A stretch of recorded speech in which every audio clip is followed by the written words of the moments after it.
राम राम सभी को। राधे राधे, जय श्री कृष्ण।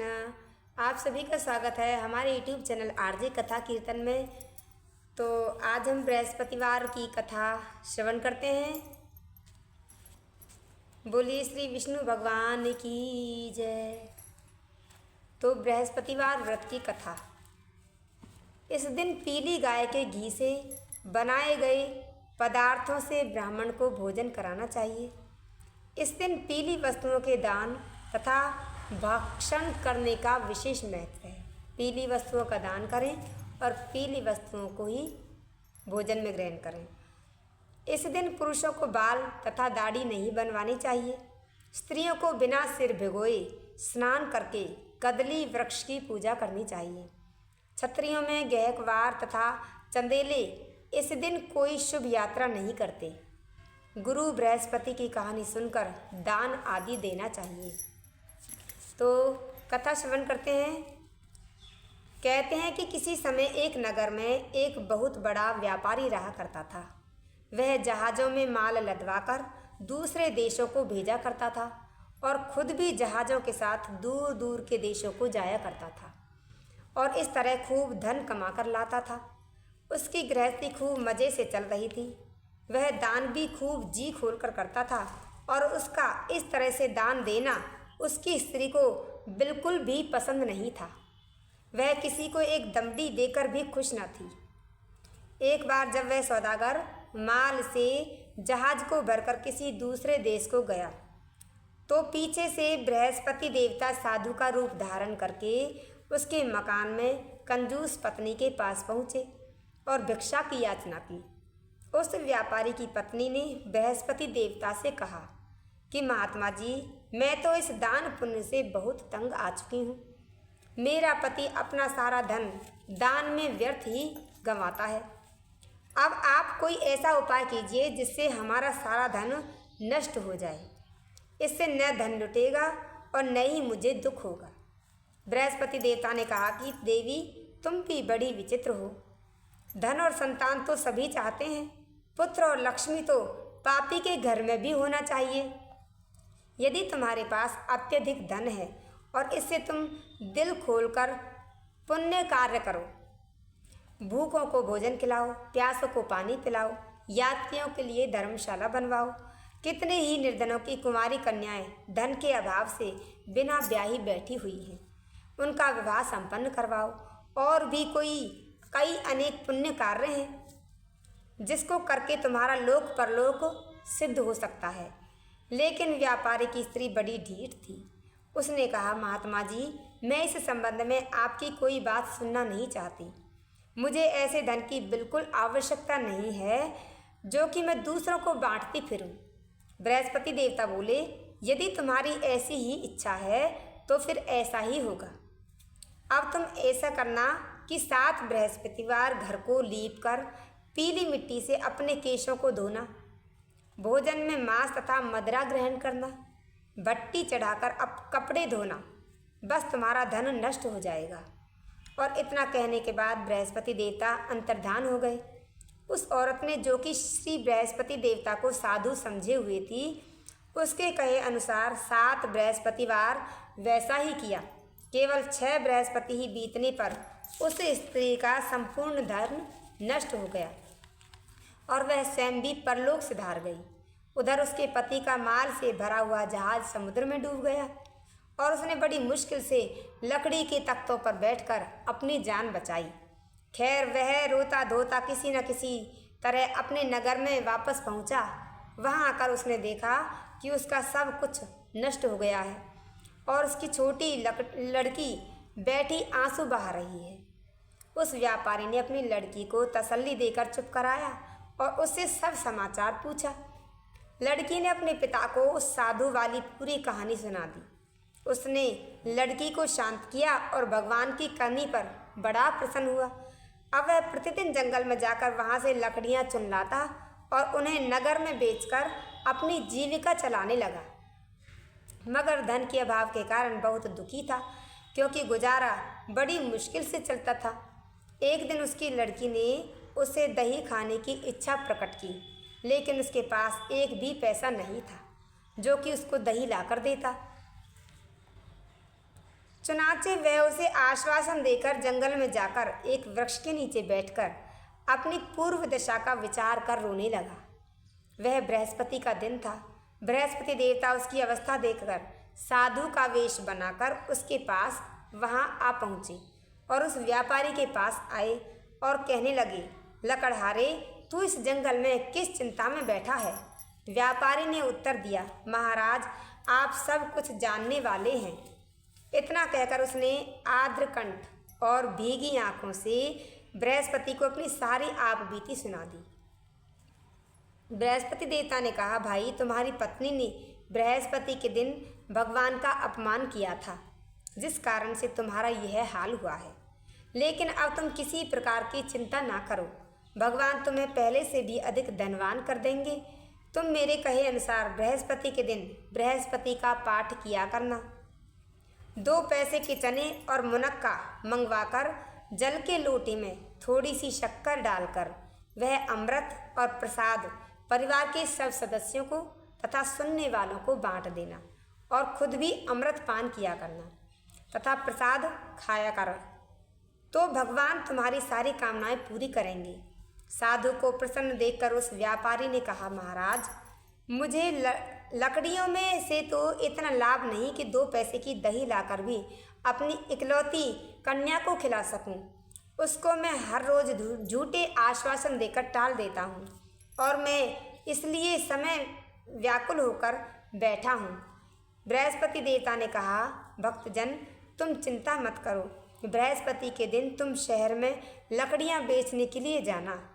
तुमको उस दिन लकड़ियों में 4 पैसा अधिक मिलेगा, जिसमें से तुम 2 पैसों की दही लाकर अपनी कन्या को खिला देना और 2 पैसों का मुनक्का और चने लाकर बृहस्पति देवता की कथा करना। जल में जरा सी शक्कर डालकर अमृत बनाना और कथा का प्रसाद सब में बांट देना और खुद भी खाना, तो तुम्हारे सब मनोरथ सिद्ध हो जाएंगे। इतना कहकर बृहस्पति देवता अंतर्धान हो गए। धीरे धीरे बृहस्पति का दिन भी नज़दीक आ पहुंचा। व्यापारी ने जंगल में से लकड़ियां इकट्ठी की और शहर में बेचने के लिए आया। उसको उस दिन 4 पैसे अधिक मिले, जिसमें से 2 पैसे का दही लेकर उसने अपनी लड़की को दे दी और 2 पैसे के चने और मुनक्का लेकर अमृत बनाकर प्रसाद बांटा और प्रेम से खाया। उस दिन से उनकी सब कठिनाई दूर होने लगी। लेकिन अगले बृहस्पतिवार को बृहस्पति देवता की कथा करवाना भूल गया। शुक्रवार को उस नगर के राजा ने आज्ञा दी कि कल मैंने बहुत बड़े यज्ञ का आयोजन किया है, अतएव कोई भी व्यक्ति अपने घर में अग्नि ना जलाए और समस्त जनता मेरे यहाँ आकर भोजन ग्रहण करे, और जो इस आदेश की अवहेलना करेगा उसे सूली पर लटकाया जाएगा। राजा की आज्ञा अनुसार अगले दिन सब लोग राजा के महल में भोजन करने के लिए गए, लेकिन वह व्यापारी और उसकी लड़की दोनों ही तनिक विलंब से पहुँचे। अतः राजा ने उन दोनों का अपने महल के अंदर ले जाकर भोजन करवाया। जब वह पिता पुत्री भोजन करके वापस आ गए तो महारानी की दृष्टि उस खूंटी पर पड़ी जिस पर उसका नौलखा हार टंगा हुआ था। उस खूंटी पर अब हार नहीं था। उसको विश्वास हो गया कि उसका हार लकड़हारा और उसकी लड़की ही ले गए हैं। तत्काल सिपाहियों को बुलाया और दोनों बाप बेटी को कैद में डाल दिया। कैद खाने में पड़कर दोनों बाप बेटी अत्यंत दुखी हो गए। वहाँ इन्होंने बृहस्पति देवता का स्मरण किया। बृहस्पति देवता वहाँ प्रकट हो गए और कहने लगे, भक्तराज, तुम पिछले सप्ताह बृहस्पतिवार देवता की कथा करना भूल गए थे, इसलिए तुम्हारा यह हाल हो गया है। अब तुम किसी प्रकार की चिंता ना करो। बृहस्पति के दिन कैद खाने के दरवाजे पर 2 पैसे पड़े दिखाई देंगे। तुम वह पैसे उठाकर चने और मुनक्का मंगा लेना। फिर विधि पूर्वक बृहस्पति देवता का पूजन तथा कथा करवाना। बस फिर तुम्हारे सब दुख दूर हो जाएंगे। और जब बृहस्पति का दिन आया तो उस व्यापारी को जेल में मुख्य द्वार के पास 2 पैसे पड़े हुए दिखाई दिए। बाहर सड़क पर एक औरत जा रही थी। व्यापारी ने कहा कि वह बाजार से उसके 2 पैसे के चने और मुनक्का ला दे, ताकि मैं बृहस्पतिवार देवता की कथा करवा सकूं। उस औरत ने कहा, मैं अपनी बहू के कपड़े सिलाने जा रही हूं, अतः मैं तुम्हारे बृहस्पति भगवान की को क्या जानूं। इतना कहकर वह औरत वहाँ से चली गई। थोड़ी देर के पश्चात वहाँ एक और स्त्री निकली। व्यापारी ने उसको बुलाकर प्रार्थना की कि बहन, तू मुझे बाजार से 2 पैसे के चने और मुनक्का लाकर दे। मुझे बृहस्पति देवता की कथा करवानी है और प्रसाद बांटना है। वह स्त्री बृहस्पति देवता का नाम सुनकर गदगद होकर बोली, बलिहारी जाऊं और भगवान के नाम मैं तुम्हें अपनी अभी मुनक्का और चना लाकर देती हूँ। मेरा इकलौता बेटा मर गया है तो उसके लिए कफन लेने जा रही थी, मगर अब पहले तुम्हारा काम करूँगी और उसके बाद बेटे के लिए कफन लाऊंगी। फिर उस व्यापारी से 2 पैसे लिए और बाजार से चने और मुनक्का ले आई और स्वयं भी बृहस्पति देवता की कथा समाप्त होने के पश्चात वह कफन लेकर अपने घर की ओर रवाना हुई। देखती क्या है कि लोग उसके बेटे की लाश को लेकर राम नाम सत्य है कहते हुए शमशान की ओर जा रहे हैं। स्त्री ने उन लोगों से कहा, भाई मुझे लाडले का मुख तो देख लेने दो। लोगों ने अर्थी को पृथ्वी पर पटक दिया। स्त्री ने अपने पुत्र के मुख में प्रसाद और अमृत डाला। प्रसाद और अमृत के मुख में पड़ने के साथ ही लड़का उठ खड़ा हो गया और अपनी माता के गले से लगकर मिला। दूसरी स्त्री जिसने कि बृहस्पति देवता का निरादर किया था, जब वह अपने पुत्र के विवाह के लिए कपड़े लेकर वापस लौटती है तो वह जब घोड़ी पर सवार होकर बाजे गाजे से बारात में निकला तो घोड़ी ने ऐसी छलांग लगाई कि वह जमीन पर आ गिरा और बुरी तरह से घायल हो गया और कुछ ही क्षण के पश्चात मर गया। तब वह स्त्री रो रो कर बृहस्पति देवता से कहने लगी, हे देव, मेरा अपराध क्षमा करो। उसकी प्रार्थना सुनकर भगवान श्री वीर साधु का रूप धारण करके वहाँ आए। उस स्त्री से कहने लगे, देवी, अधिक रौड़ मचाने की कोई आवश्यकता नहीं है। तुमने बृहस्पति देवता का निरादर किया था जिसका परिणाम तुम्हें यह मिला। अब भी तुम जेल खाने जाकर उस भक्त से क्षमा की याचना करो और उससे बृहस्पति देवता की कथा सुनो। इससे सब कुछ ठीक हो जाएगा। वह स्त्री फिर जेल खाने पहुंची और मुख्य द्वार के पास जाकर उस व्यापारी से मिली। हाथ जोड़कर कहने लगी, भक्तराज, मैंने तुम्हारा यह कहा नहीं माना और तुम्हें मुनक्का और चने लाकर नहीं दिए। इससे बृहस्पति देवता मुझसे नाराज हो गए, जिसके कारण मेरा इकलौता लड़का घोड़ी पर से गिरकर मर गया। उन्होंने कहा, माता तू चिंता मत कर, बृहस्पति देवता सबका कल्याण करते हैं।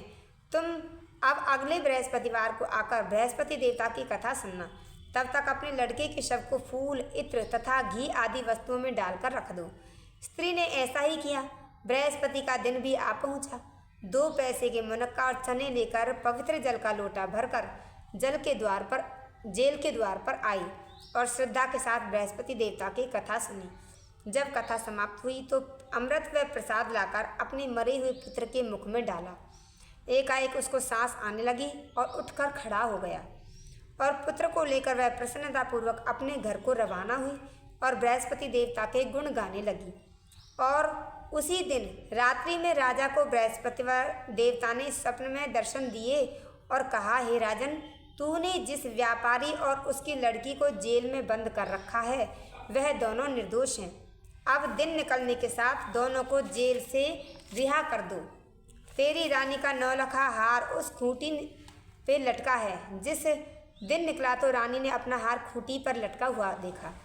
राजा ने उस व्यापारी तथा उसकी लड़की दोनों को रिहा करके वस्त्र धारण करवाकर अपराध के लिए क्षमा याचना करके उनको अपना आधा राजपाट देकर तथा उसकी लड़की का उच्च कुल में विवाह संपन्न करवाकर दहेज में अनमोल हीरे जवाहरात दिए। बृहस्पति देवता ऐसे ही हैं, जैसी मनोकामनाएं होती हैं वह पूर्ण करते हैं। जो कोई श्रद्धा व प्रेम से बृहस्पति देवता की कथा पढ़ेगा और दूसरों को पढ़कर सुनाएगा, उसकी सब मनोकामनाएं पूरी होंगी। बोलिए बृहस्पति देवता की जय। राधे राधे सभी को। जय श्री कृष्ण।